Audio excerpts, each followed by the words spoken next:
ನಮಸ್ಕಾರ ಸ್ನೇಹಿತರೆ, ನಾನು ಹನುಮಂತ್ ಮಾಗೆ. ಸ್ನೇಹಿತರೆ, ಪ್ರೀತಿ ಕುರುಡು ಅಂತಾರೆ, ಆದರೆ ಆ ಕುರುಡುತನ ಪ್ರೀತಿ ಏನು ಬೇಕಾದರೂ ಮಾಡಿಸುತ್ತೆ ಅನ್ನೋದಕ್ಕೆ ಇದೊಂದು ಜೀವಂತ ಸಾಕ್ಷಿ ಅಂತಾನೆ ಹೇಳ್ಬೋದು.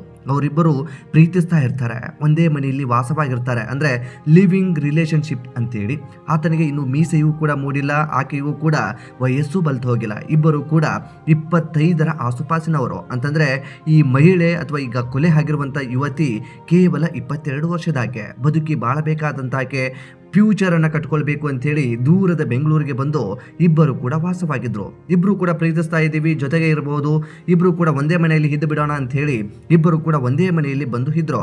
ಆದರೆ ಒಂದಿಷ್ಟು ಅನುಮಾನ ಅನ್ನುವಂಥ ಭೂತ ಏನಿದೆಯಲ್ಲ, ಈ ಭೂತ ಬಡಿದುಕೊಂಡಂತ ಸಂದರ್ಭದಲ್ಲಿ ಇಂತಹ ದುರಂತಗಳು ಕೂಡ ಸಂಭವಿಸಿ ಬಿಡ್ತಾವೆ. ಆಕೆ ಕೆಲಸಕ್ಕೆ ಹೋಗುವಂತ ಸಂದರ್ಭದಲ್ಲಿ ಅಲ್ಲಿ ಯಾವುದೋ ಯುವಕನ ಜೊತೆಗೆ ಪರಿಚಯ ಇದೆ. ಆಕೆ ಪರಿಚಯ ಮಾಡಿಕೊಂಡು ಹಾಗಾಗಿ ನನ್ನ ಜೊತೆ ಒಂದಿಷ್ಟು ಇಂಟ್ರೆಸ್ಟ್ ಅನ್ನ ತೋರಿಸ್ತಾ ಇಲ್ಲ, ಮದುವೆ ಆಗೋಣ ಅಂತ ಹೇಳಿದ್ರೆ ಆಕೆ ನನ್ನನ್ನು ನಿರಾಕರಿಸ್ತಾ ಇದ್ದಾಳೆ, ಮುಂದಿನ ದಿನಗಳಲ್ಲಿ ಆಗೋಣ ಅಂತ ಹೇಳ್ತಾ ಇದ್ದಾಳೆ. ಇದರಲ್ಲಿ ಏನೋ ಒಂದು ಅನುಮಾನ ಇದೆ ಅಂತ ಹೇಳಿ ಅನುಮಾನಗೊಂಡಿರುವಂತ ವ್ಯಕ್ತಿ ಮನೆಯಲ್ಲಿ ಇದ್ದಂತ ಚಾಕುವಿನಿಂದ ಬೆಳಗಿನ ಜಾವ 5 ಗಂಟೆಯ ಆಸುಪಾಸು ಚಾಕುವಿನಿಂದ ಹಿರಿದು ಆಕೆಯನ್ನು ಕೊಲೆ ಮಾಡಿ ಎಸ್ಕೇಪ್ ಆಗುವಂತ ಪ್ರಯತ್ನವನ್ನ ಪಡ್ತಾನೆ. ಆದರೆ ಆತ ಎಸ್ಕೇಪ್ ಆಗಬೇಕಾದಂತ ಸಂದರ್ಭದಲ್ಲಿ ಪೊಲೀಸರು ಬಲೆ ಬೀಸಿ ಆತನನ್ನ ಬಂಧಿಸಿ ಬಿಟ್ಟಿದ್ದಾರೆ. ಬಂಧನದ ಬಳಿಕ ಪ್ರಾಥಮಿಕ ಹಂತದಲ್ಲಿ ಆಕೆಯನ್ನು ಕೊಲೆ ಮಾಡಿರುವುದಾಗಿ ಸ್ಪಷ್ಟವಾಗಿ ಒಪ್ಪಿಕೊಂಡಿದ್ದಾನೆ. ಅಂದ ಹಾಗೆ ಏನಿದು ಪ್ರಕರಣ, ಯಾವ ಮೂಲದವರು, ಇಲ್ಲೇನಕ್ಕೆ ಬಂದಿದ್ರು, ಏನು ಕೆಲಸವನ್ನ ಮಾಡ್ತಾ ಇದ್ರು, ಮುಖ್ಯವಾಗಿ ಏನು ಅನುಮಾನ ಕಾಡ್ತಾ ಇತ್ತು, ಈ ಕುರಿತಾಗಿ ಒಂದಿಷ್ಟು ಮಾಹಿತಿಯನ್ನು ಗಮನಿಸ್ತಾ ಹೋಗೋಣ. ಸ್ನೇಹಿತರೆ, ಈ ಒಂದು ವಿಡಿಯೋನ ಕೊನೆವರೆಗೂ ನೋಡಿ. ಅದರಲ್ಲೂ ಕೂಡ ಪ್ರೀತಿ ಮಾಡ್ತಾ ಇದ್ದಂಥವರು, ಲಿವಿಂಗ್ ರಿಲೇಶನ್ಶಿಪ್ ಅಲ್ಲಿ ಇದ್ದಂಥವರು ಗಮನಿಸಲೇಬೇಕಾದಂಥ ವಿಡಿಯೋ ಇದು. ಹಾಗಾಗಿ ವಿಡಿಯೋನ ಕೊನೆವರೆಗೂ ನೋಡಿ. ನೀವೇನಾದರೂ ನಮ್ಮ ಚಾನಲ್ನ ಸಬ್ಸ್ಕ್ರೈಬ್ ಮಾಡಿಕೊಳ್ಳದ ವಿಡಿಯೋವನ್ನು ಗಮನಿಸ್ತಾ ಇದ್ರೆ ಈ ಕೂಡಲೇ ಸಬ್ಸ್ಕ್ರೈಬ್ ಮಾಡಿ, ಹಾಗೂ ನೋಟಿಫಿಕೇಶನ್ಗಾಗಿ ಬೆಲ್ ಐಕನ್ ಕೂಡ ಕ್ಲಿಕ್ ಮಾಡಿಕೊಳ್ಳಿ. ಪ್ರೀತಿಸಿದ ಯುವತಿ ಈಗಲೇ ಮದುವೆ ಬೇಡ ಎಂದಿದ್ದಕ್ಕೆ ಆಕೆಯ ಮೇಲಿದ್ದ ಅನುಮಾನದ ಬೆನ್ನೇರಿ ಪ್ರಿಯಕರನೇ ಆಕೆಯನ್ನ ಚಾಕುವಿನಿಂದ ಹಿಡಿದು ಭೀಕರವಾಗಿ ಕೊಲೆ ಮಾಡಿರುವಂತಹ ಘಟನೆ ಸಿಲಿಕಾನ್ ಸಿಟಿ ಬೆಂಗಳೂರಿನಲ್ಲಿ ನಡೆದು ಹೋಗಿಬಿಟ್ಟಿದೆ. ಮೃತ ದುರ್ದೈವಿಯನ್ನು ಸಿಕ್ಕಿಂ ಮೂಲದ ಅಂಗ್ಮಾ ಎಂದು ಗುರುತಿಸಲಾಗಿದೆ. ಆಕೆಗೆ ಕೇವಲ 22 ವರ್ಷ. ಆಕೆ ಮದುವೆ ಆಗಿ ಆ ಸಂಸಾರ ಅಂತದೆಲ್ಲವನ್ನು ಕೂಡ ಮಾಡುವಂತ ವಯಸ್ಸಾದ್ರೂ ಅಷ್ಟೊಂದು ತಿಳುವಳಿಕೆ ಆಕೆಯಲ್ಲಿ ಇರೋದಕ್ಕೆ ಸಾಧ್ಯನಾ ಅನ್ನುವಂಥ ಪ್ರಶ್ನೆ ಕಾಡುತ್ತೆ. ಇಂತಹ ಒಂದು ವಯಸ್ಸಿನಲ್ಲಿ ಪ್ರೀತಿಗೆ ಸಿಲುಕಿ ಲಿವಿಂಗ್ ರಿಲೇಶನ್ಶಿಪ್ ಅಲ್ಲಿ ಆಕೆ ಮೆಚ್ಚಿದ ಯುವಕನ ಜೊತೆಗೆ ಇರ್ತಾಳೆ.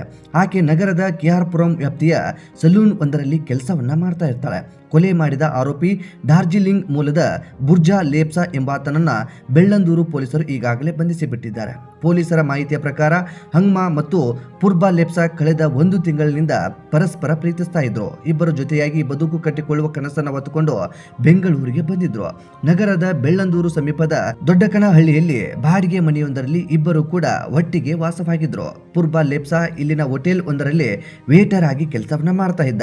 ಚೆನ್ನಾಗಿಯೇ ಸಾಗುತ್ತಿದ್ದ ಇವರ ಸಂಸಾರದಲ್ಲಿ ಮದುವೆಯ ವಿಚಾರ ಕಿಡಿವತ್ತಿಸಿಕೊಂಡಿದೆ. ಪ್ರಿಯಕರ ಪುರ್ಬಾ ತಕ್ಷಣವೇ ಮದುವೆ ಆಗೋಣ ಎಂದು ಒತ್ತಾಯಿಸಿದ್ದಾನೆ. ಆದರೆ ಹಂಗ್ಮಾ ಮದುವೆ ಈಗಲೇ ಬೇಡ, ಇನ್ನಷ್ಟು ದಿನ ಕಳೆಯಲಿ ಎಂದು ನಿರಾಕರಿಸಿದ್ದಾಳೆ. ಈ ನಿರಾಕರಣೆಯೇ ಇಬ್ಬರ ನಡುವೆ ದೊಡ್ಡ ಜಗಳಕ್ಕೆ ಕಾರಣವಾಗಿದೆ. ಪ್ರೇಯಸಿ ಮದುವೆ ಒಪ್ಪದಿದ್ದಾಗ ಆಕೆಗೆ ಬೇರೊಬ್ಬ ಯುವಕನ ಜೊತೆ ಸಂಬಂಧ ಇರಬಹುದು ಎಂದು ಪುರ್ಬಾ ತೀವ್ರವಾಗಿ ಶಂಕಿತನಾಗಿದ್ದಾನೆ.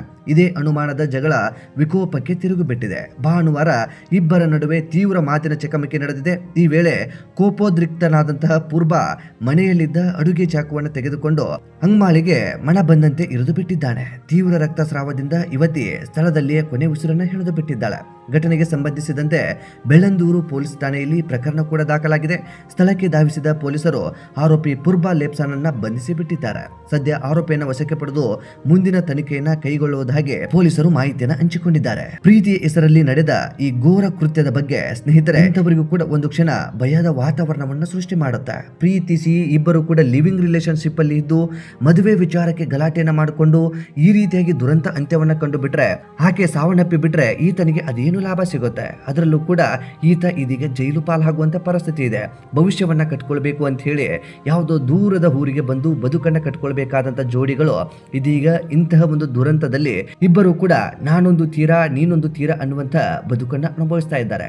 ಆಕೆ ಕೊಲೆಯಾಗಿ ಸಾವನ್ನಪ್ಪಿ ಬಿಟ್ರೆ ಈ ಯುವಕ ಆಕೆಯನ್ನು ಕೊಂದು ಜೈಲು ಪಾಲಾಗಿದ್ದಾನೆ. ಸ್ನೇಹಿತರೆ, ಇಂತಹ ದುರಂತಗಳಿಂದ ನಾವು ನೀವುಗಳೆಲ್ಲರೂ ಕೂಡ ಅರ್ಥ ಮಾಡಿಕೊಳ್ಳಬೇಕಾದಂತ ವಿಷಯ ಸಾಕಷ್ಟು ಇದ್ದಾವೆ. ನಿಮ್ಮ ಕುಟುಂಬದಲ್ಲಿ ಯಾರೋ ಇನ್ನೊಬ್ಬ ವ್ಯಕ್ತಿ ವ್ಯಕ್ತಿಯನ್ನು ಇಷ್ಟಪಡ್ತಾ ಇದ್ದಾರೆ ಅಥವಾ ಇನ್ನೊಂದು ಮಹಿಳೆಯನ್ನು ಇಷ್ಟಪಡ್ತಾ ಇದ್ದಾರೆ ಅಂತಂದ್ರೆ ಅವರನ್ನ ಬೇಗ ಒಪ್ಪಿಸಿ ಮದುವೆ ಮಾಡುವಂತ ಸಾಧ್ಯತೆಯನ್ನ ಮಾಡ್ಕೊಳ್ಳಿ. ಆದ್ರೆ ಇಂತಹ ಲಿವಿಂಗ್ ರಿಲೇಶನ್ಶಿಪ್ ಅಲ್ಲಿ ಬಿಟ್ಟು ಬಿಟ್ರೆ ಬಹುತೇಕ ಅವರ ಬದುಕು ದುರಂತ ಅಂತ್ಯವನ್ನ ಕಾಣುವಂತ ಸಾಧ್ಯತೆ ಹೆಚ್ಚಾಗಿರುತ್ತೆ.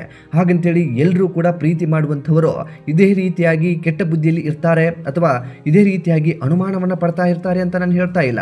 ಬದಲಿಗೆ ಮದುವೆ ಮಾಡಿಬಿಟ್ರೆ ಒಂದು ಅನುಮಾನದ ಭೂತಗಳು ಕೆಳಗಡೆ ಬಂದು ಬಿಡ್ತಾವೆ. ಅನುಮಾನದ ಭೂತ ಒಂದಿಷ್ಟು ಕಡಿಮೆ ಆಗುವಂತ ಸಾಧ್ಯತೆ ಇರುತ್ತೆ. ಮದುವೆ ಆದ ಮೇಲೆ ಅನುಮಾನಗಳು ಕಾಡೋದಿಲ್ವಾ ಅಂತ ಹೇಳಿ ನಿಮ್ಮ ಪ್ರಶ್ನೆ ಇರಬಹುದು. ಮದುವೆ ಆದ ಬಳಿಕವೂ ಕೂಡ ಈ ರೀತಿಯಾದಂಥ ದುರಂತಗಳು ಸಾಕಷ್ಟು ನಡೆದಿರುವಂಥ ಉದಾಹರಣೆಗಳು ಇದ್ದಾವೆ. ಆದರೆ ನಮ್ಮ ಭಾರತೀಯ ಸಂಸ್ಕೃತಿಯ ಪ್ರಕಾರ ಮದುವೆಗೆ ಮುಂಚೆ ಲಿವಿಂಗ್ ರಿಲೇಶನ್ಶಿಪ್ ಅನ್ನ ಬಹುತೇಕ ನಮ್ಮ ಸಂಸ್ಕಾರ ಅದನ್ನ ವಿರೋಧಿಸಿ ಬಿಡುತ್ತೆ. ಕಾನೂನಿನಲ್ಲಿ ಅವಕಾಶಗಳಿರಬಹುದು ಅಥವಾ ಇನ್ನೇನೋ ಇರಬಹುದು. ಆದರೆ ಸಂಸ್ಕಾರ ಅಂತ ಬಂದಂಥ ಸಂದರ್ಭದಲ್ಲಿ ಸಂಸ್ಕಾರವನ್ನ ಕಾಪಾಡಿಕೊಂಡು ಹೋಗಬೇಕಾಗಿರುವಂಥದ್ದು ನಿಮ್ಮೆಲ್ಲರ ಕರ್ತವ್ಯ. ಈ ಸಂಸ್ಕಾರ ಅನ್ನುವಂಥದ್ದು ಸುಮ್ಮನೆ ಬಂದಿರೋದಿಲ್ಲ. ಬದಲಿಗೆ ಇಂತಹ ಅನಾಹುತಗಳು ನಡಿಬಾರ್ದು ಅನ್ನೋ ಕಾರಣಕ್ಕೆ ಒಂದು ಸಂಸ್ಕಾರ ಸೃಷ್ಟಿಯಾಗಿ ಬಿಟ್ಟಿರುತ್ತೆ. ಅದೆಲ್ಲದಕ್ಕೂ ಕೂಡ ನಾವು ಗೌರವವನ್ನು ಕೊಡಬೇಕಾಗುತ್ತೆ. ಗೌರವ ಕೊಡೋದ್ರಿಂದ ಬದುಕು ಚೆನ್ನಾಗಿರುವಂಥ ಸಾಧ್ಯತೆ ಇರುತ್ತೆ. ನಮ್ಮ ಹಿರಿಯರು ಕೂಡ ಮುಂಚೆ ಈ ರೀತಿಯಾದಂಥ ಒಂದಿಷ್ಟು ಸಂಸ್ಕಾರವನ್ನು ಹುಟ್ಟುಹಾಕಿರುವಂಥ ಕಾರಣನೇ ಈ ರೀತಿಯಾಗಿ ದುರಂತಗಳು ನಡೆದು ಹೋಗಬಾರ್ದು ಅನ್ನುವಂಥ ಕಾರಣದಿಂದಾಗಿ ಆ ಹಿರಿಯರು ಮಾಡಿರುವಂಥ ಶಾಸ್ತ್ರಗಳು ಅಥವಾ ಹಿರಿಯರು ಹುಟ್ಟಾಕಿದಂಥ ಸಂಸ್ಕಾರಗಳು ಯಾವುದು ಕೂಡ ಸುಳ್ಳಾಗೋದಕ್ಕೆ ಸಾಧ್ಯ ಇಲ್ಲ. ಮುಂದಿನ ಲೆಕ್ಕಾಚಾರವನ್ನ ಯೋಚನೆ ಮಾಡಿಯೇ ಇದೆಲ್ಲವೂ ಕೂಡ ಹುಟ್ಟಿಕೊಂಡು ಬಿಟ್ಟಿದೆ. ಅದೇನೇ ಕತೆ ಇರಬಹುದು, ಆ ಕಥೆಯನ್ನು ಹೊರತುಪಡಿಸಿ ಈಗ ಅಮಾಯಕ ಜೀವ ಒಂದು ಬಲಿ ಆಗಿಬಿಟ್ಟಿದೆ. ಕೇವಲ 22 ವರ್ಷದ ಹೆಣ್ಣು ಮಗಳು ಸುಂದರವಾದಂಥ ಬದುಕನ್ನು ಕಟ್ಕೊಳ್ಬೇಕು ಅಂತ ಹೇಳಿ ಸಲೂನ್ ಒಂದರಲ್ಲಿ ಕೆಲಸವನ್ನ ಮಾಡ್ತಾ ಇದ್ಲು. ಬದುಕಿಗೆ ಸಾಕಷ್ಟು ರೀತಿಯಾದಂಥ ತೊಂದರೆಗಳು ಇದ್ರೂ ಕೂಡ ಒಂದು ಹಂತಕ್ಕೆ ಸಂಬಳ ಕೂಡ ಸಿಗ್ತಾ ಇತ್ತು. ಆರಾಮಾಗಿ ಆತನೊಂದಿಗೆ ಜೀವನವನ್ನ ಮಾಡಬೇಕಾಗಿತ್ತು. ಆಕೆಯು ಕೂಡ ಅನುಮಾನ ಬರೋ ರೀತಿಯಲ್ಲಿ ನಡೆದುಕೊಂಡಿರುವಂಥದ್ದು ನಿಜಕ್ಕೂ ಯಾವುದೇ ಕಾರಣಕ್ಕೂ ಯಾವ ಯುವಕರು ಕೂಡ ಸಹಿಸಿಕೊಳ್ಳೋದಕ್ಕೆ ಸಾಧ್ಯ ಆಗೋದಿಲ್ಲ. ಯಾಕೆಂತಂದ್ರೆ ತಾವು ಪ್ರೀತಿ ಮಾಡ್ತಾ ಇರುವಂತ ಯುವತಿ ಯಾರ್ದ ಜೊತೆಗೆ ಫ್ರೆಂಡ್ಶಿಪ್ ಮಾಡ್ತಾ ಇದ್ದಾಳೆ ಅಂತಂದ್ರೆ ಬಹುತೇಕ ಅನುಮಾನಗಳು ಉಟ್ಕೊಳ್ತಾವೆ. ಆ ಅನುಮಾನಕ್ಕೆ ಕ್ಲಾರಿಟಿಯನ್ನು ತೆಗೆದುಕೊಳ್ಳಬೇಕಾಗುತ್ತೆ. ಒಂದು ವೇಳೆ ದುಡುಕಿನ ನಿರ್ಧಾರವನ್ನು ತೆಗೆದುಕೊಂಡು ಬಿಟ್ರೆ ಅಮಾಯಕ ಹೆಣ್ಣು ಮಕ್ಕಳು ಬಲಿ ಆಗಿ ಬಿಡುತ್ತಾರೆ. ದುಡುಕಿನ ನಿರ್ಧಾರ ತೆಗೆದುಕೊಂಡಂತ ವ್ಯಕ್ತಿ ಜೈಲು ಪಾಲಾಗಬೇಕಾಗುತ್ತೆ. ಇತ್ತ ಯುವತಿಯದ್ದು ಕೂಡ ತಪ್ಪಿದೆ, ಇತ್ತ ಯುವಕನದ್ದು ಕೂಡ ತಪ್ಪಿದೆ ಅನ್ನುವಂಥದ್ದು ಮೇಲ್ನೋಟಕ್ಕೆ ಸ್ಪಷ್ಟವಾಗಿ ಗೊತ್ತಾಗುತ್ತೆ. ಆದ್ರೆ ಇತ್ತ ಇವರನ್ನೇ ನಂಬಿಕೊಂಡಂತ ಕುಟುಂಬ ಇದೀಗ ನೋವನ್ನ ಅನುಭವಿಸ್ತಾ ಇದೆ. ಒಂದು ಕಡೆ ಮಗಳನ್ನ ಕಳೆದುಕೊಂಡಿರುವಂತ ಕುಟುಂಬ ನೋವಿನಲ್ಲಿ ಕಣ್ಣೀರು ಹಾಕ್ತಾ ಇದ್ರೆ ಇತ್ತ ಮಗ ಜೈಲಿಗೆ ಹೋದ ಅಂತ ಹೇಳಿ ಇನ್ನೊಂದು ಕುಟುಂಬ ಕಣ್ಣೀರನ್ನ ಹಾಕ್ತಾ ಇದೆ. ಒಟ್ಟಾರೆಯಾಗಿ ಇಂಥದ್ದೊಂದು ದುರಂತ ನಮ್ಮ ಬೆಂಗಳೂರಿನಲ್ಲಿ ಬೆಳ್ಳಂಬೆಳಗ್ಗೆ ಸದ್ದು ಮಾಡೋದಕ್ಕೆ ಪ್ರಾರಂಭಿಸಿಬಿಟ್ಟಿದೆ. ಸ್ನೇಹಿತರೆ, ಈ ಒಂದು ದುರಂತದ ಕುರಿತಾಗಿ ನಿಮ್ಮ ಅನಿಸಿಕೆ ಏನು ಎಂಬುದನ್ನ ಕಾಮೆಂಟ್ ಬಾಕ್ಸ್ ಅಲ್ಲಿ ಮೆನ್ಷನ್ ಮಾಡಿ. ಆದಷ್ಟು ಈ ಒಂದು ವಿಡಿಯೋನ ನಿಮ್ಮ ಸ್ನೇಹಿತರಿಗೂ ಕೂಡ ಶೇರ್ ಮಾಡಿ. ಕಾರಣ ಅವರು ಕೂಡ ಎಚ್ಚೆತ್ಕೊಳ್ಳಿ. ಆ ಕಾರಣದಿಂದಾಗಿ ಈ ವಿಡಿಯೋನ ನಿಮ್ಮ ಗುಂಪಲ್ಲಿ ಲಿವಿಂಗ್ ರಿಲೇಶನ್ಶಿಪ್ ಇರುವಂತವರು ಅಥವಾ ಪ್ರೀತಿ ಮಾಡ್ತಾ ಇರುವಂತವರಿಗೆ ಆದಷ್ಟು ಶೇರ್ ಮಾಡಿ. ಹಾಗೂ ನೀವೇನಾದರೂ ನಮ್ಮ ಚಾನಲ್ನ ಸಬ್ಸ್ಕ್ರೈಬ್ ಮಾಡಿಕೊಳ್ಳದೆ ವಿಡಿಯೋವನ್ನು ಗಮನಿಸ್ತಾ ಇದ್ರೆ ಈ ಕೂಡಲೇ ಸಬ್ಸ್ಕ್ರೈಬ್ ಮಾಡಿ ಹಾಗೂ ನೋಟಿಫಿಕೇಶನ್ಗಾಗಿ ಬೆಲ್ ಐಕನ್ ಕೂಡ ಕ್ಲಿಕ್ ಮಾಡಿಕೊಳ್ಳಿ. ಮತ್ತೆ ಮುಂದಿನ ವಿಡಿಯೋದಲ್ಲಿ ಸಿಗೋಣ. ನಮಸ್ಕಾರ.